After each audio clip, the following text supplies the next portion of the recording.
जय हिंद। नमस्कार दोस्तों, आज की इस नए क्लास में आपका स्वागत है। आज हम लोग पॉकेट जीके का महत्वपूर्ण क्वेश्चन देखने वाले हैं जो आपकी एग्जाम की दृष्टि से बेहद ही इंपॉर्टेंट सेशन होने वाला है। तो लास्ट तक जुड़ रहिएगा और चैनल को सब्सक्राइब कर लीजिएगा। तो चलते हैं क्वेश्चन की। और फर्स्ट नंबर क्वेश्चन है कि भूगर्भ शास्त्र का जनक कौन है। तो इसके जनक जो है वो जेम्स हटन है। याद रखिए, जेम्स हटन इसका जनक है। तो इसका ऑप्शन नंबर ए करेक्ट हो जाएगा, याद रखिएगा। ये भी क्वेश्चन मोस्ट इंपोर्टेंट क्वेश्चन है और लास्ट तक जुड़ रहिएगा और चैनल को सब्सक्राइब कर लीजिएगा। नेक्स्ट नंबर क्वेश्चन है कि गोल्डन रॉक रेलवे वर्कशॉप कहाँ स्थित है। तो गोल्डन रॉक रेलवे वर्कशॉप जो है वह कहाँ स्थित है। तो ये जो है वो इसका ऑप्शन नंबर डी करेक्ट है, तिरुचिरापल्ली में है। जिसका ऑप्शन नंबर डी करेक्ट हो, तिरुचिरापल्ली में है। तो याद रखिएगा, इसका ऑप्शन नंबर डी करेक्ट हो जाएगा। नेक्स्ट नंबर क्वेश्चन को चलते हैं। नेक्स्ट नंबर क्वेश्चन है कि विस्थापन के परिवर्तन की दर को क्या कहते हैं। विस्थापन के परिवर्तन के दर को क्या कहते हैं। तो ये जो है वेग कहते हैं। तो इसका ऑप्शन नंबर सी करेक्ट होगा। विस्थापन के परिवर्तन के दर को वेग कहते हैं। तो याद रखिएगा, सारा क्वेश्चन मोस्ट इंपोर्टेंट क्वेश्चन है जो आपके एग्जाम में पूछे जाने की अधिक संभावना है। निम्न में से कौन उप प्रधानमंत्री पद पर कभी नहीं रहे। तो यहाँ पे कौन जो है वो उप प्रधानमंत्री पर कभी नहीं रहे हैं। तो ये जो जगह चंद्रशेखर सिंह, याद रखिएगा। इसका ऑप्शन नंबर ए करेक्ट होगा। चंद्रशेखर सिंह जो उप प्रधानमंत्री पर कभी नहीं रहे हैं। तो याद रखिएगा। नेक्स्ट नंबर क्वेश्चन को चलते हैं। नेक्स्ट नंबर क्वेश्चन है 5 है कि थाईलैंड के स्टॉक एक्सचेंज का क्या नाम है। तो थाईलैंड के स्टॉक एक्सचेंज का जो नाम है वह क्या है। तो इसका जो करेक्ट नंबर होगा जो ऑप्शन नंबर बी सेट नाम है। तो इसका ऑप्शन नंबर बी करेक्ट हो जाएगा, याद रखिएगा। नेक्स्ट नंबर क्वेश्चन को चलते हैं। नेक्स्ट नंबर क्वेश्चन है कि आवर्त सारणी में कृत्रिम विधि से निर्मित तत्व है। तो आवर्त सारणी में कृत्रिम विधि से जो तत्व हैं वो 24 तत्व हैं। तो याद रखिएगा, इसका ऑप्शन नंबर डी करेक्ट है, 24 तत्व हैं। तो याद रखिएगा। नेक्स्ट नंबर क्वेश्चन है कि जांगड़ा उत्सव किस राज्य में मनाया जाता है। जांगड़ा उत्सव जो है वह किस राज्य में मनाया जाता है। तो उत्तराखंड में मनाया जाता है। तो इसका ऑप्शन नंबर डी करेक्ट है, उत्तराखंड में जो है जांगड़ा उत्सव मनाया जाता है। तो याद रखिएगा। Next number question next number question है कि विश्व जैन ईंधन दिवस कब मनाया जाता है। विश्व जैन ईंधन दिवस जो है वो कब मनाया जाता है। तो जो 10 अगस्त को मनाया जाता है। तो इसका ऑप्शन नंबर सी करेक्ट है, विश्व जैन ईंधन दिवस जो है वो 10 अगस्त को मनाया जाता है। तो याद रखिएगा। नेक्स्ट नंबर क्वेश्चन है कि शीतल पेय जो है सोडा वाटर में पाया जाता है। शीतल पेय व सोडा वाटर में क्या पाया जाता है। तो इसमें जो है वो क्या पाया जाता है। तो कार्बनिक अम्ल पाया जाता है। तो इसका ऑप्शन नंबर बी करेक्ट होगा, कार्बनिक अम्ल पाया जाता है। तो याद रखिएगा। नेक्स्ट नंबर क्वेश्चन है कि मदन मोहन मालवीय से संबंधित है। तो मदन मोहन मालवीय जो है उनमें से किससे संबंधित है। तो ये जो इसका ऑप्शन नंबर डी करेक्ट होगा, अभ्युदय से संबंधित है। तो इसका ऑप्शन नंबर डी करेक्ट होगा, याद रखिएगा। नेक्स्ट नंबर क्वेश्चन को चलते हैं। नेक्स्ट नंबर क्वेश्चन है कि चूलिया जलप्रपात किस राज्य में स्थित है। चूलिया जलप्रपात जो है वो किस राज्य में स्थित है। तो ये जो मध्य प्रदेश में स्थित है। तो इसका ऑप्शन नंबर ए करेक्ट है, मध्य प्रदेश में स्थित है जूलिया जलप्रपात। याद रखिएगा। नेक्स्ट नंबर क्वेश्चन को चलते हैं। नेक्स्ट नंबर क्वेश्चन 12 है कि national centre for step studies किस देश की अंतरिक्ष एजेंसी है।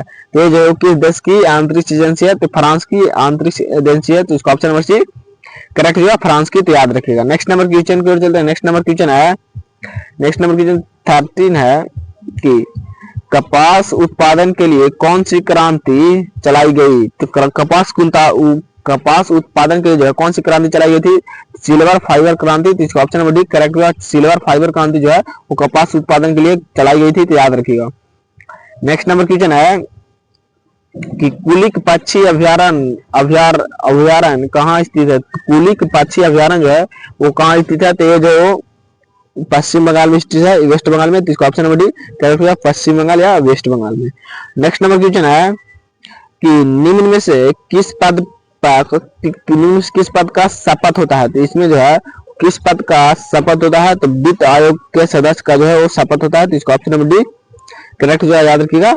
वित्त आयोग के सदस्य का होता है। तो याद रखिएगा। नेक्स्ट नंबर क्वेश्चन है कि चीन के मूल निवासी माने जाते हैं। तो चीन के मूल निवासी जो है कौन माने जाते हैं। तो ये जो हान माने जाते हैं। तो इसका ऑप्शन नंबर सी करेक्ट हो जाएगा, हान माने जाते हैं। तो याद रखिएगा। नेक्स्ट नंबर क्वेश्चन को चलते हैं। नेक्स्ट नंबर क्वेश्चन है कि पाचे किस राज्य के पुरुषों द्वारा पहना जाने वाला पारंपरिक पोशाक है। तो किस राज्य का यह पारंपरिक पोशाक है। तो ये जो कर्नाटक की पारंपरिक पोशाक है। तो इसका ऑप्शन नंबर डी करेक्ट हो जाएगा, कर्नाटक का। नेक्स्ट नंबर क्वेश्चन है कि झंझोटी किस राज्य का लोक संगीत है। तो झंझोटी जो है वो किस राज्य का लोक नृत्य है। तो ये जो हिमाचल प्रदेश का लोक नृत्य है। तो इसका लोक संगीत है। तो इसका ऑप्शन नंबर ए करेक्ट हो जाएगा, हिमाचल प्रदेश के। नेक्स्ट नंबर क्वेश्चन है कि सोलर कुकर में कौन सा दर्पण का प्रयोग होता है। तो सोलर कुकर में जो है कौन सा दर्पण का प्रयोग होता है, तो समतल दर्पण का प्रयोग होता है। तो इसका ऑप्शन नंबर सी करेक्ट होगा, समतल दर्पण का प्रयोग होता है सोलर कुकर में, तो याद रखिएगा।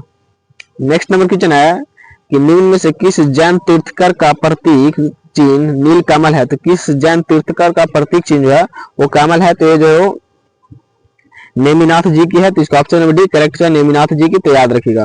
अगर वीडियो पसंद है तो वीडियो को लाइक एंड दोस्तों में शेयर जरूर कीजिएगा, चैनल को सब्सक्राइब कर लीजिएगा। इसका पीडीएफ चाहिए तो आप टेलीग्राम चैनल जरूर ज्वाइन कर लीजिएगा, जो डिस्क्रिप्शन बॉक्स में लिंक जो दिया हुआ है, तो टेलीग्राम ज्वाइन कर लीजिएगा।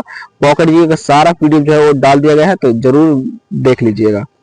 नेक्स्ट नंबर क्वेश्चन 21 है कि संविधान संशोधन द्वारा लोकसभा सीट 525 से बढ़कर 545 कर दी गई। तो किस संविधान संशोधन द्वारा जो है लोकसभा की सीट को 525 से 545 कर दी गई। तो जो इसका ऑप्शन नंबर एक करेक्ट होगा, 31वां संशोधन से, तो इसका ऑप्शन नंबर एक करेक्ट होगा, याद रखिएगा। नेक्स्ट नंबर क्वेश्चन है कि प्राइस ऑफ वार किसकी लिखित पुस्तक है। तो प्राइस ऑफ वार जो है वो किसकी लिखित पुस्तक है, तो ये जो है वो सैमुअल हर्ट्ज की है, तो इसका ऑप्शन नंबर बी करेक्ट होगा, सैमुअल हर्ट्ज की यह लिखित पुस्तक है, तो याद रखिएगा। नेक्स्ट नंबर क्वेश्चन पर चलते हैं। नेक्स्ट नंबर क्वेश्चन 23 है कि जीतू राय का संबंध किस खेल से है। तो जीतू राय का संबंध जो है वह किस खेल से है, तो ये जो निशानेबाजी से है संबंधित, इसका ऑप्शन नंबर डी करेक्ट होगा, जीतू राय का संबंध निशानेबाजी से है, तो याद रखिएगा।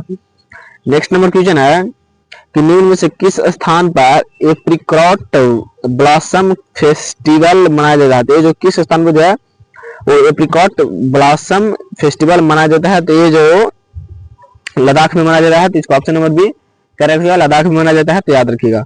नेक्स्ट नंबर क्वेश्चन को चलते हैं। नेक्स्ट नंबर क्वेश्चन 25 है कि लिसेस्टर स्क्वायर लंदन में स्थापित होने वाला पहली भारतीय फिल्म कौन बन गई है। तो दिलवाले दुल्हनिया ले जाएगी, दिलवाले दुल्हनिया ले जाएगी, ये पहली फिल्म बन गई है, तो इसका ऑप्शन नंबर ए करेक्ट होगा, याद रखिएगा।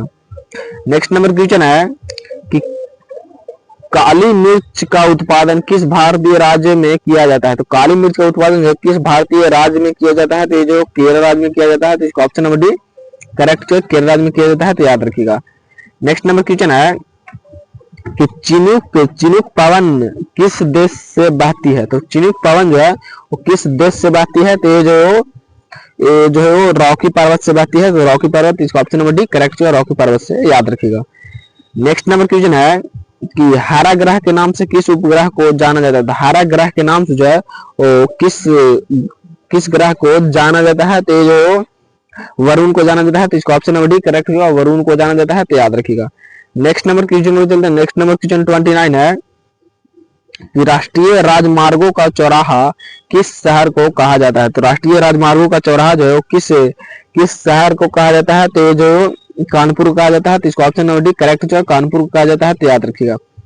नेक्स्ट नंबर क्वेश्चन है कि भारत का प्रवेश द्वार किस स्थान को कहा जाता है। तो भारत का प्रवेश द्वार जो है वो मुंबई को कहा जाता है, याद रखिएगा, मुंबई जो महाराष्ट्र की है, इसका ऑप्शन नंबर बी करेक्ट होगा, मुंबई को कहा जाता है जो महाराष्ट्र में है। नेक्स्ट नंबर क्वेश्चन है कि ब्लैक हिट पहाड़ी किस देश में स्थित है। ब्लैक हिट पहाड़ी जो है वो किस देश में स्थित है, तो ये जो स्विट्जरलैंड में है, तो इसका ऑप्शन नंबर एक करेक्ट होगा, याद रखिएगा, ये मोस्ट इंपोर्टेंट क्वेश्चन है, याद जरूर कर लीजिएगा। नेक्स्ट नंबर क्वेश्चन है कि दिफू दर्रा किस प्रदेश में स्थित है। दिफू दर्रा जो किस प्रदेश में स्थित है, तो ये जो अरुणाचल प्रदेश में स्थित है, तो इसका ऑप्शन नंबर डी करेक्ट होगा, अरुणाचल प्रदेश में, तो याद रखिएगा।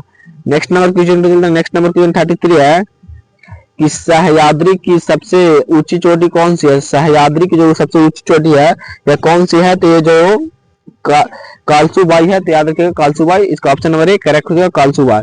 नेक्स्ट नंबर क्वेश्चन को चलते हैं। नेक्स्ट नंबर क्वेश्चन है कि पर्वतों की रानी किस शहर को कहा जाता है। तो पर्वतों की रानी जो है वो किस शहर को कहा जाता है, तो पर्वतों की रानी मसूरी को कहा जाता है, तो इसका ऑप्शन नंबर ए करेक्ट है, पर्वतों की रानी मसूरी कहा जाता है, तो याद रखिएगा।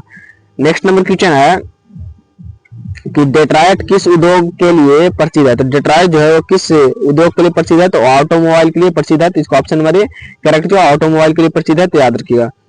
नेक्स्ट नंबर क्वेश्चन 36 है कि सोमांग जनजाति का संबंध किस देश से है। तो सोमांग जनजाति का संबंध जो है वो किस देश से है, तो मलेशिया से है, तो इसका ऑप्शन नंबर डी करेक्ट है, मलेशिया देश से संबंधित है सोमांग जनजाति का, तो याद रखिएगा। सारा क्वेश्चन मोस्ट इंपोर्टेंट है, तो क्वेश्चन को सारा याद जरूर कर लीजिएगा। निम्न में से कौन गर्म जलधारा नहीं है? तो गर्म जलधारा जो है यहाँ पे कौन नहीं है? तो गर्म जलधारा जो है वो लेब्राडोर जो है वो गर्म जलधारा नहीं है। तो इसका ऑप्शन नंबर डी करेक्ट हो जाएगा, याद रखिएगा। नेक्स्ट नंबर क्वेश्चन को चलते हैं। नेक्स्ट नंबर क्वेश्चन है कि भारतीय दलहन अनुसंधान संस्थान कहाँ स्थित है? तो भारतीय दलहन अनुसंधान जो है वो कहाँ स्थित है? तो जो इसका ऑप्शन नंबर बी करेक्ट है, कानपुर में स्थित है। तो याद रखिएगा कानपुर में। नेक्स्ट नंबर क्वेश्चन को चलते हैं। नेक्स्ट नंबर क्वेश्चन है कि तुलबुल परियोजना किस नदी पर स्थित है? तुलबुल परियोजना जो है वो किस नदी पर स्थित है? तो ये जो झेलम नदी पर स्थित है। याद रखिए इसका ऑप्शन नंबर डी करेक्ट हो जाएगा। ये भी क्वेश्चन मोस्ट इंपोर्टेंट क्वेश्चन है, तो याद कर लीजिएगा। नेक्स्ट नंबर क्वेश्चन है कि यूरी नहर किस देश में स्थित है? यूरी नहर जो है वो किस देश में स्थित है? तो ये जो अमेरिका देश में स्थित है। तो इसका ऑप्शन नंबर डी करेक्ट है। यूरी नहर जो है वो अमेरिका देश में स्थित है, तो याद रखिएगा। जय हिंद दोस्तों, आज हम लोग टॉप 40 क्वेश्चन देखे जो आपके एग्जाम की दृष्टि से बेहद ही इंपॉर्टेंट क्वेश्चन थे। तो वही सारे क्वेश्चन लाइव थे, तो चैनल सब्सक्राइब कर लीजिएगा। तो मिलते हैं अगले क्लास में, तब तक के लिए जय हिंद जय भारत।